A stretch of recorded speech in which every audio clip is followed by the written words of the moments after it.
జన్మల అయ్యను కలవదాట, అయ్య ముఖం చూడదాట. అని ఇప్పుడు గిట్లా నేను మా అయ్య పిలిచినా, ఓ కవిత నువ్వు లేకపోతే కారు పార్టీ వన్య తప్పి సినబోతుంది జర రామ్మో అని పిలిచినా, కేసీరావు పిలిచినా కవితమ్మ పోదాట. ఎందుకంటే ఆమె మనసు ఇరిగిపోయిందట. ఎందుకు ఇరిగిపోయిందంటే ఇప్పుడు హరీష్ రావును సంకలు ఎత్తుకొని తిరుగుతుండు మా అయ్య. కడుపులో పుట్టిన నన్నేమో కడకు నూకి మా బావని మా మీనబావని సంకలు ఎత్తుకొని తిరుగుతుండు మా అయ్య. అందుకనే నాకు మనసు ఇరిగిపోయింది. ఎప్పటికైనా మా అయ్యకు హరీష్ రావు వెన్నుపోటు పొడుస్తాడు, అది మా అయ్య గాంటలేడు. మా అయ్య 80,000 పుస్తకాలు చదివినోడు ఎందుకు అర్థం చేసుకుంటలేడు?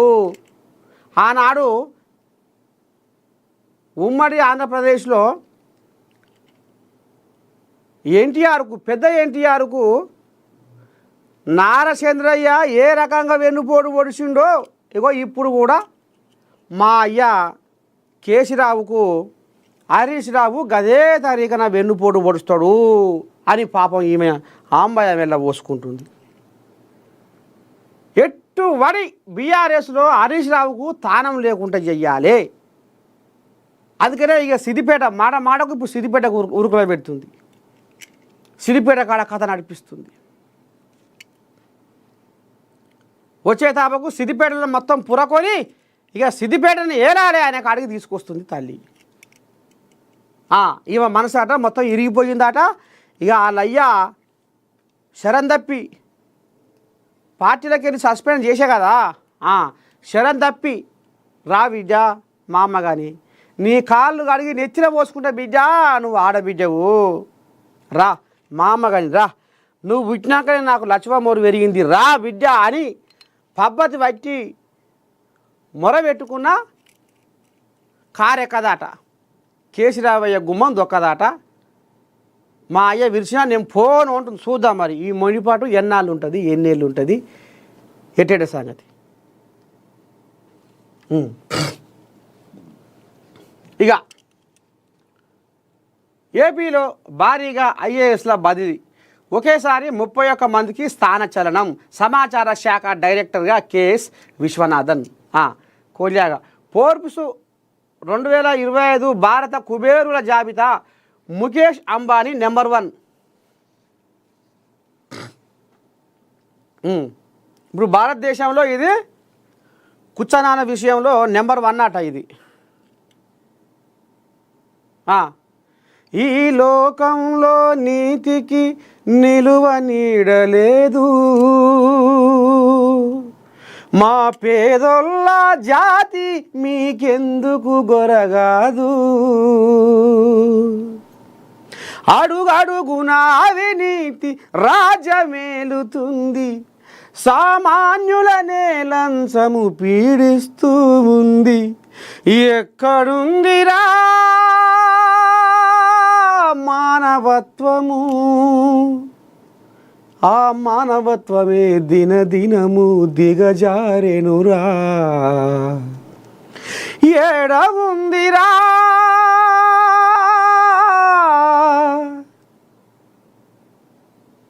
ఏడవుందిరా న్యాయము, ఆ న్యాయము చెప్పే గొంతు మూగబాయరా, రంగులేని బట్ట మాట సాగపాయరా. పేదోళ్ళ బతుకులు మారుతున్నాయా భారతదేశంలో? ధనవంతుడు కుబేరుడు అయితున్నడురా, ధనవంతుడు కుబేరుడు అయితున్నడురా, పేదొల్లు నిరుపేదలు అయితున్నరురా, పేదొల్లు నిరుపేదలు అయితున్నరురా, గాలినే గోడగా మేఘాలే మేడగా నేలమ్మ ఒడిలో నా గూడేసిన పేదలు ఎందరో ఎందరో.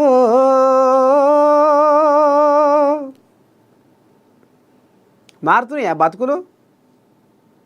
గద్దెలెక్కి గారెడి చేసి గరీబుల దోపిడీ చేసి కోట్లు కోట్లు సంపాదించే దొంగలు ఏరే ఈ దేశంలో దోపిడీల దొరబాబులు అవుతున్నారు తప్ప పేదోళ్ళ బతుకులలో వెలుగులు నిండుతున్నట్టు మీకు ఏమైనా కనిపిస్తుందా? ఇప్పటికీ రెక్కలాడినా డొక్క నిండదు, ఊరు నిడవంది ఊపిరాడదు, మేఘాల వలసలాగా ఓ దేవుడా మా పేదల మెతుకులు ఎక్కడవాయి, మా బతుకులు ఆగమైపాయే అనే జీవితాలు ఇంకా కనపడుతూనే ఉన్నాయి ఈ భారతదేశంలో. ఇక ఈయన కుబేరుని గురించి మనం చెప్పుకోవాలి. కానీ దరిద్రంతో కొట్టుమిట్టాడుతున్న పేదలు నిరుపేదలు ఎంతోమంది ఉన్నారు ఇంకా భారతదేశంలో. వాళ్ళ తలరాతలు ఎప్పుడు మారుతాయి, వాళ్ళ బతుకులలో వెలుగు రేఖలు ఎప్పుడు నిండుతాయి,